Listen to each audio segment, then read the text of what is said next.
আমার মিষ্টি বন্ধুদের জন্য মিষ্টি দুপুরের অনেক অনেক শুভেচ্ছা, শুভকামনা এবং অপরন্ত ভালোবাসা করি। এটা হচ্ছে আজকে আমাদের দুপুরের খাবার। দেখো আজকে দুপুরের খাবারে কী কী আছে। আজকে দুপুরের খাবারে আছে, এটা হচ্ছে ময়দার লুচি বানিয়েছি, লুচি ছেনেছি। আর এটা হচ্ছে মটরের পোলাও বানিয়েছি, মটর দিয়ে গোবিন্দভোগ চাল দিয়ে পোলাও বানিয়েছি। আর এটা হচ্ছে আলুর দম, শুকা আলুর দম বানিয়েছি।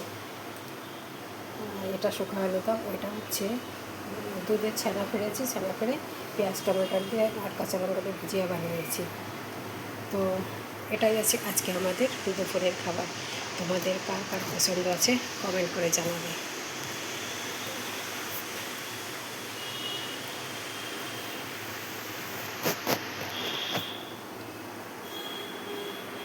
তোমাদের গুছিয়ে দেখাতে পারিনি, কারণ গুছিয়ে দেখাতে গেলে আমার অনেক দেরি হয়ে যাবে, এই জন্য বানিয়ে কড়াইতে দেখিয়ে দিলাম, তোমরা কিছু মনে করো না।